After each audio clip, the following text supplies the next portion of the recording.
तो आज हमारे विशेष का यही विषय होगा, बांग्लादेशी घुसपैठियों पर सियासी संग्राम। न्यूज नाइट में आज हमारा विशेष है बांग्लादेशी घुसपैठियों पर सियासी संग्राम, और इसी विषय पर हम आज विस्तार से चर्चा करेंगे। विशेष है आज हमारा बांग्लादेशी घुसपैठियों पर सियासी संग्राम, और इस पर बातचीत करने के लिए हमारे साथ खास मेहमान जुड़े हुए हैं। उनसे आपका परिचय करा दें। बांग्लादेशी घुसपैठियों पर सियासी संग्राम, यह है हमारा विषय, और इस पर बातचीत करने के लिए हमारे साथ चार खास मेहमान जुड़े हुए हैं। हमारे साथ राजीव जेटली, जो कि बीजेपी के प्रवक्ता हैं, जुड़े हुए हैं। राजीव जेटली जी, बहुत स्वागत है आपका। और इसके साथ ही साथ ऋषि मिश्रा, जो कि राजनीतिक विश्लेषक है, वो हमारे साथ जुड़े हुए हैं। कांग्रेस के नीतियों के समर्थक समझे जाते हैं।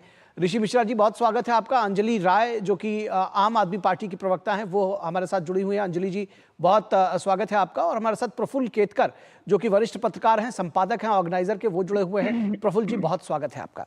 और अंजलि जी, अगर आपके साथ इस चर्चा की शुरुआत करना चाहें, तो लगातार इस बात का आरोप आपके ऊपर, आम आदमी पार्टी के ऊपर लगता रहा है कि अवैध जो बांग्लादेशी हैं उनको प्रश्रय देना, उनको बसाना, ये काम आम आदमी पार्टी कर रही है वोट बैंक की सियासत के लिए, ताकि वोट बैंक जो है वो उनका खड़ा हो सके। और इसी को लेकर के दरअसल जो ये वोटर लिस्ट की जो बात निकली है, ये शायद शुरुआत इसकी यहीं से हुई है। क्या कहेंगे आप?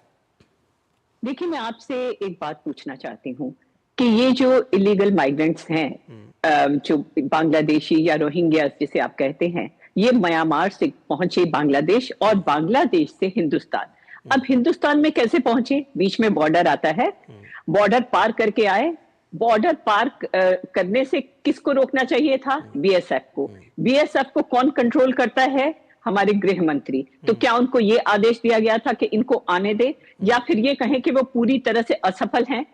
क्यों ये इतने सारे 40,000 या 50,000 जो है घुसपैठिए आ गए हमारे देश में, और कितनी स्टेट्स को पार करते हुए, आसाम से आते हुए, फिर पता नहीं यूपी, मध्य प्रदेश, पता नहीं कहां से आते हुए दिल्ली तक पहुंच गए। इसमें बताइए हमारा क्या दोष है? और अगर आ ही गए, आपने चूंकि कहा कि आप बताइए, मुझसे आप कह रही हैं, मुझे एक मिनट मेरे पूरी बात करने दीजिए। हाँ, और जब वो यहाँ आ गए तो 2022 में हरदीप पुरी जी, जो हाउसिंग मिनिस्टर थे, उन्होंने उनका वेलकम किया, ट्वीट किया और कहा कि हम इनको, हमारे भारत की परंपरा ये रही है कि हम उनको पनाह देंगे और उनको ईडब्ल्यूएस फ्लैट्स देंगे। उसके बाद उन्होंने रखिएगा मैडम, अवैध बांग्लादेशियों के लिए ट्वीट किया उन्होंने कि जो बॉर्डर पार करके अवैध तरीके से आ रहे हैं, उनको ईडब्ल्यूएस का स्टेटस देंगे। उन्होंने स्टेटमेंट दिखा दीजिए आप इमिग्रेंट जी।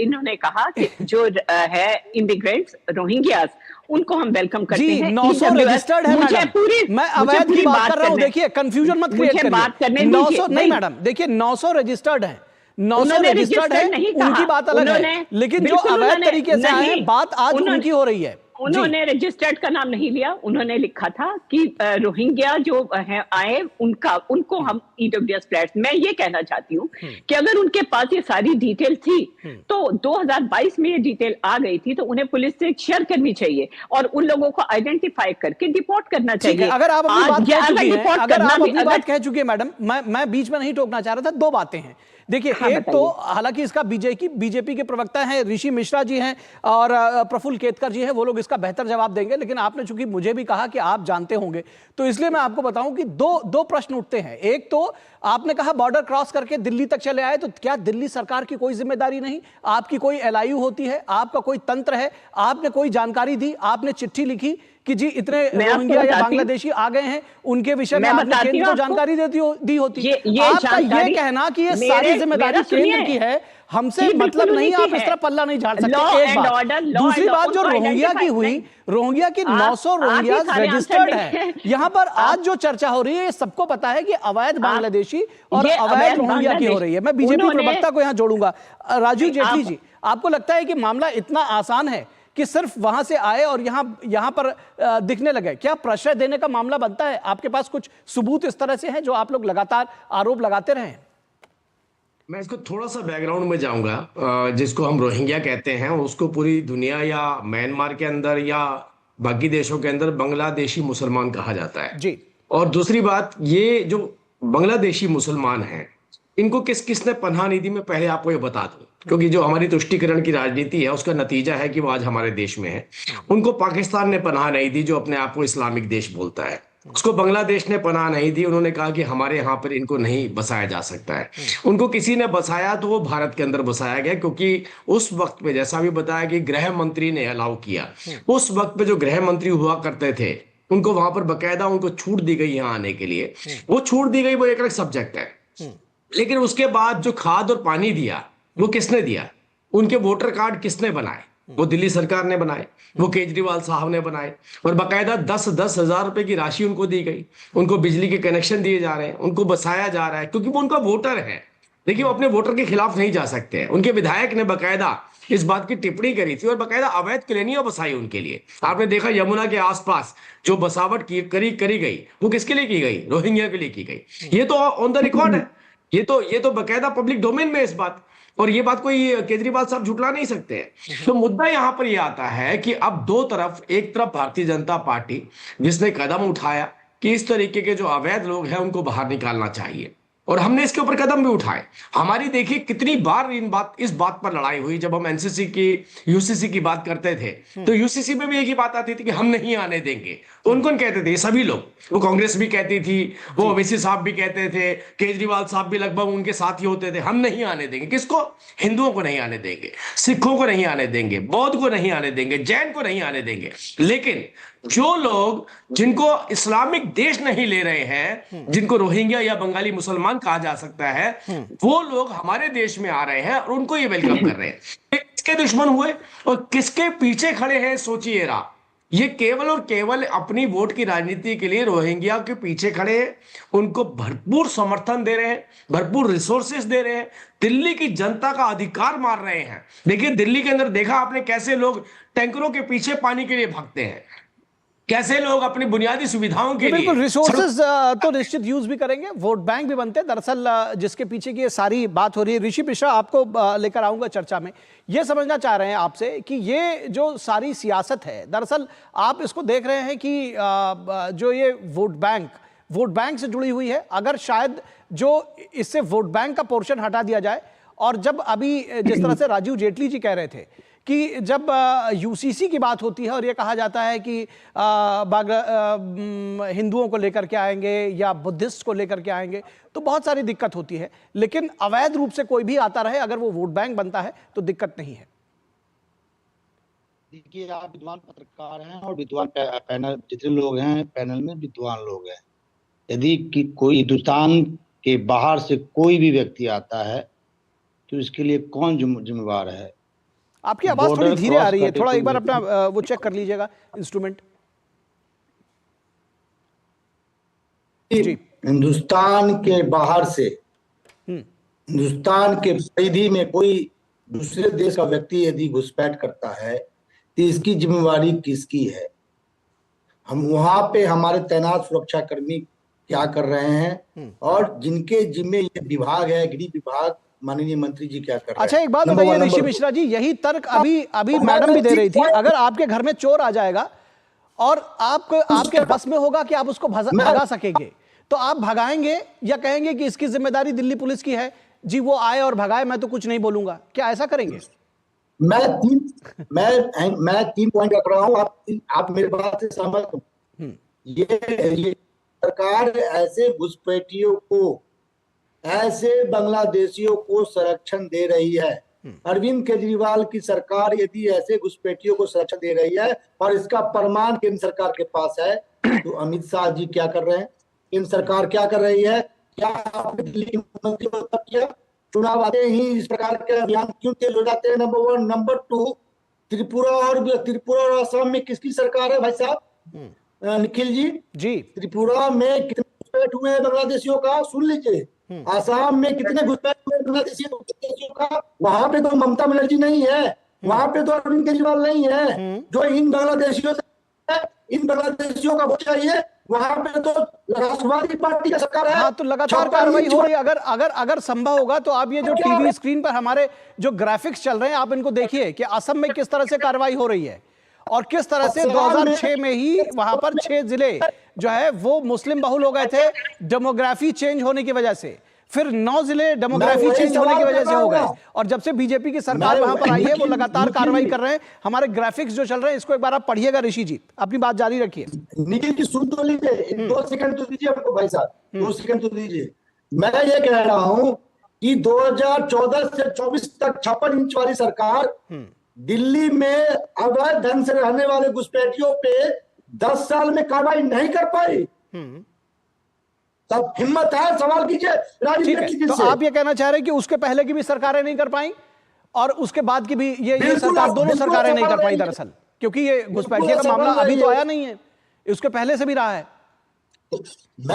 मैं किसी पार्टी को सपोर्ट नहीं कर रहा हूं। ठीक है। मैं कह रहा हूं कि यदि दिल्ली में कोई बांग्लादेशी या घुसपैठिया रह रहा है और अरविंद केजरीवाल या शीला दीक्षित भी, मैं इवन शीला दीक्षित का भी बात कहता हूं, यदि उस समय की सरकार ने संरक्षण दिया तो केंद्र सरकार क्या कर रही है, कौन लोग हैं इनके पीछे, कार्रवाई कीजिए ना। आपका मतलब है कि केंद्र सरकार और राज्य सरकार को आपस में मिल करके काम करना चाहिए था। यह भी एक इशू है जिसको ऋषि जी आप शायद समझें। आप ये कहें कि केंद्र राज्य सरकार काम नहीं कर रही है तो केंद्र सरकार क्या कर रही है, ये तो एक जो है कन्फ्रंटेशन वाली स्थिति होगी। प्रफुल्ल केतकर जी को यहां जोड़ूंगा। ठीक है, आपका पॉइंट आ गया, मैं समझ गया आपकी बात, आपकी बात समझ गया। प्रफुल्ल केतकर जी, आपको लगता है कि मामला दरअसल इतना आसान है कि केंद्र सरकार के जिम्मेदारी है बॉर्डर, और दिल्ली हो या जो दूसरे राज्य हो वहां राज्य सरकार क्या कर रही है उसकी तो कोई जिम्मेदारी नहीं बनती? क्या मामला इतना आसान है, या सच ये है कि वोट बैंक की वजह से, चाहे वो आप अगर सिर्फ दिल्ली की बात ना करें, आप झारखंड की भी बात करें जहां पे संथाल परगना में डेमोग्राफी चेंज हुई, आप तमाम असम के जिलों की बात करें जहां डेमोग्राफी चेंज हुई, पश्चिम बंगाल के तमाम जिलों में जहां डेमोग्राफी चेंज हुई, तो दिल्ली में भी क्या वो डेमोग्राफी चेंज नहीं हो जाएगा अगर इसी तरह से वोट बैंक की राजनीति होती रहेगी तो? प्रफुल्ल जी, कुछ कॉन्स्टिट्यूएंसीज में ऐसा ऑलरेडी हुआ है, और अमानुल्लाह खान का ऑन रिकॉर्ड स्टेटमेंट है कि ऐसे लोगों के लिए हम खड़े रहेंगे, इनके लिए केसेस भी लड़ेंगे। और शायद राजीव जी को सीएए कहना था। एंटी सीएए प्रोटेस्ट जो बंगाल से शुरू हुआ था और जिसमें आगजनी हुई थी, उस समय भी बांग्लादेशी इमिग्रेंट्स का ही, इलीगल माइग्रेंट्स का ही नाम आया था। इसमें हमको 3 डायमेंशंस निखिल मुझे लगता है सियासत से आगे जाकर, पार्टी पॉलिटिक्स से आगे जाकर समझनी चाहिए। जी बिल्कुल। पहली बात, पार्टीशन के बाद लगातार वहां पे जो अस्थिरता रही उसके कारण होने वाला माइग्रेशन, उसमें हिंदू भी थे, बुद्धिस्ट भी थे, बहुत सारे अनुसूचित जाति के लोग, एससी लोग थे, उनके लिए सीए का प्रावधान था। लेकिन इलीगल माइग्रेशन ये 1971 से बहुत बड़ी समस्या रही, जब से बांग्लादेश पाकिस्तान से अलग हुआ। इसके लिए एक एक्ट आया, एसके सिन्हा, जनरल सिन्हा जो है वो गवर्नर थे आसाम के, उन्होंने उसके विरोध में एक रिपोर्ट दी। IMDT एक्ट कांग्रेस ने लाया था, इलीगल माइग्रेशन डिटर्मिनेशन ट्रिब्यूनल। तो इसमें क्या था, जैसे मान लीजिए आप मुझ पर आरोप लगाते हैं कि मैं इलीगल हूं, तो मेरी लीगलिटी प्रूव करने का जिम्मा मेरा नहीं है, आपका है, क्योंकि आपने कंप्लेंट की है। तो इसके कारण यह संख्या सीमावर्ती क्षेत्र में बढ़ती गई। अब इसके सिंडिकेट्स बन गए, 3,000 रुपए में, 5,000 रुपए में सिम कार्ड देकर, आधार कार्ड पहले से ही बनवाकर उनको। अब आप किसी भी बांग्लादेशी को दिल्ली एनसीआर में पूछ लीजिए कि आप कहां से आए हो, क्योंकि बंगाली भाषा दोनों तरफ बोली जाती है, तो वो तुरंत कहेगा मालदा से हूं।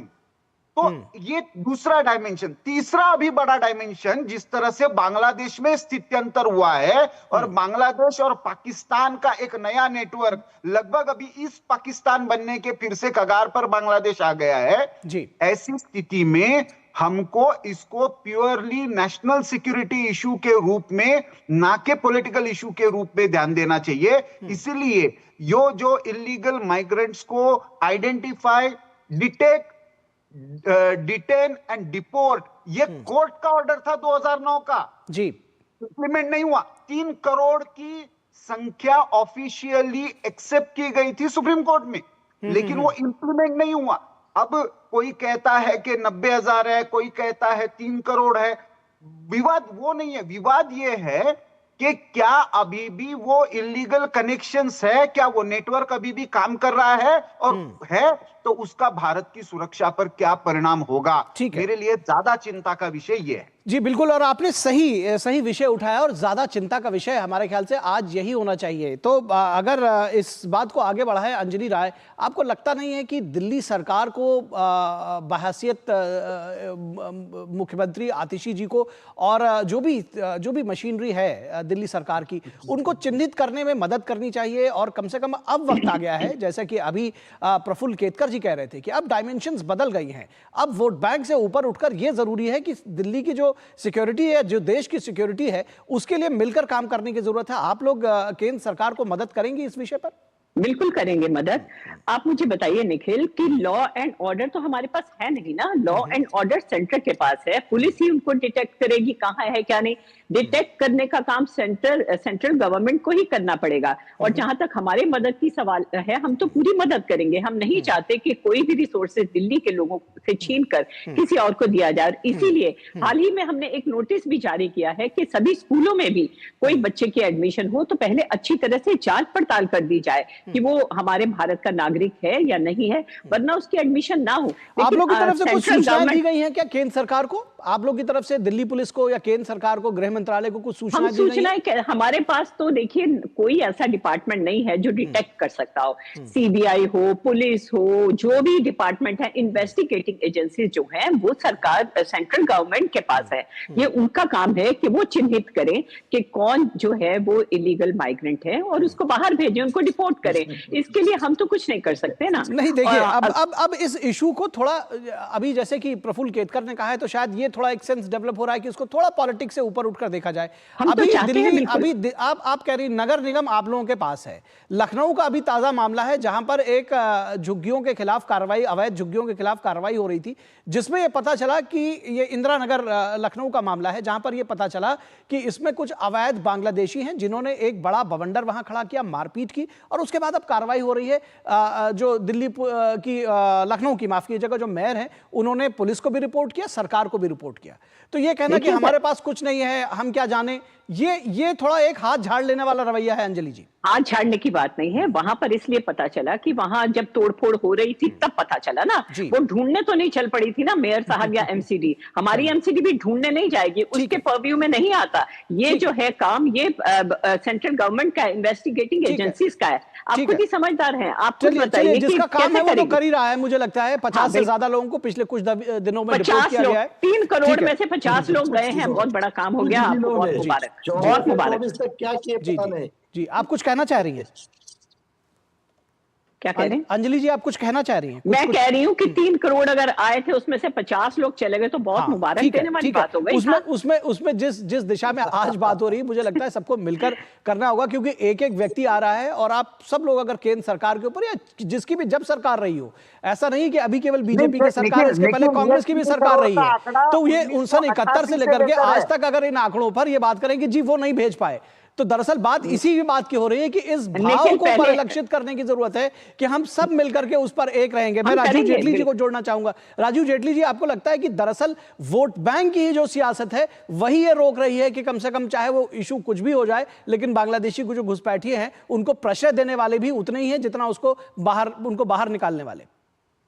देखिए, आप थोड़ा सा समझने की कोशिश करिए इस बात को। पहले तो मैं बोलूंगा कि मेरे मुंह से गलती से यूसीसी निकल गया था। वो मेरे भी मुंह से निकल गया था। वो सीएए की बात हो रही है। हमारे सब विद्वान है, दर्शक भी है, और हमारे जो पैनलिस्ट हैं वो भी समझे होंगे। जी हाँ, तो मैं केवल इतना कहना चाहता हूँ कि देखिए, एक तो आपकी पॉलिसी होती है और एक आपकी मजबूरी होती है। मजबूरी किसे कहते हैं? मजबूरी उसे कहते हैं जो केजरीवाल साहब, आपने देखा अभी पुजारियों को पेंशन देने की बात कर रहे हैं, क्योंकि उसके पीछे की जो पॉलिसी है उनकी, उस पॉलिसी के अंदर एक बड़ी तादाद ऐसी है इनको लगता है कि उसी तादाद से ही हम चुनाव जीत सकते हैं। अगर इतनी बड़ी संख्या में अपना एक वोटर फिक्स कर लेते हैं और वो वोटर जो है वो दिल्ली की जनता के रिसोर्सेज को खा रहा है, मतलब रिट्रीव कर रहा है, उसको कंज्यूम कर रहा है, और दिल्ली की जनता अपनी पानी से वंचित रह गई, अपने सीवेज से वंचित रह गई, और वो वोट दे रहा है। आप सोचिए, एक क्लस्टर है ऐसा बड़ा, जो उनको वोट करता है, जिसको हम रोहिंग्या या बंगाली मुसलमान कह रहे हैं, क्योंकि देखिए आप इनके विरोध देखिए, जब भी ये बात करते हैं, चाहे कांग्रेस करती है, चाहे आम आदमी पार्टी करती है, पश्चिम बंगाल से चले जाइए, असम में चले जाइए, झारखंड में चले जाइए, आप त्रिपुरा में चले जाइए, इनका विरोध जब भी होता है वो मुस्लिम को लेकर के नहीं होता है। ये वहां देखते हैं कि कितनी ऐसी जनसंख्या है जो बांग्लादेश से या बाकी देशों से भारत में, वो हिंदू है। इनके विरोध हमेशा उसको लेकर के होते हैं कि आप इनको मान्यता ना दीजिए। हमने पश्चिम बंगाल में जब चुनाव लड़ा उस वक्त पर भी इस बात को रखा, वह ऐसी बहुत सारी कम्युनिटीज थी जिनको आज तक मान्यता नहीं मिली थी, उसके ऊपर भी हमने कदम उठाए, हमारा ही इनिशिएटिव लिया हुआ था।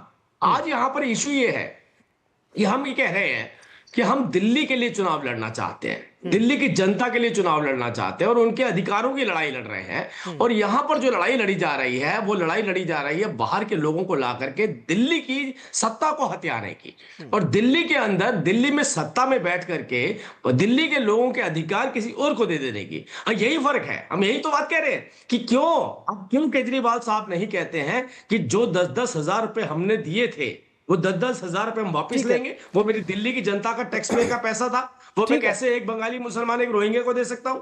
क्यों नहीं कहेंगे वो बिजली कनेक्शन वापस लिए जाने चाहिए? तो घर दिल्ली की जनता का अधिकार नहीं बनता था, वो अधिकार भी आपने जाकर रोहिंग्या को दे दिया क्योंकि आपको लगता है इतनी बड़ी तादाद है, इतनी बड़ी तादाद, और कानून व्यवस्था की बात की जा रही है। ठीक, आपका पॉइंट भी आ गया हमारे पास। समय आज बस इतना ही है राजीव जी। आपके थाने के चारों तरफ चोर ही चोर छोड़ दिए जाए, उसके बाद ये उंगली उठाई जाए। ठीक है, आपका पॉइंट आ गया हमारे पास। आज डिस्कशन के लिए समय इतना ही है। मैं बाकी दो जा नहीं पा रहा हूँ। बहुत शुक्रिया आप सभी का, राजीव जेटली जी, ऋषि जी का, अंजलि राय जी का और प्रफुल्ल केतकर जी का हमारे साथ जुड़ने के लिए। तो दिल्ली की सियासत में दरअसल अवैध घुसपैठियों का जो मुद्दा है वो कहीं ना कहीं जानते सब लोग हैं कि ये गलत है, लेकिन वोट बैंक की जब सियासत की बात आती है तो उसको दबा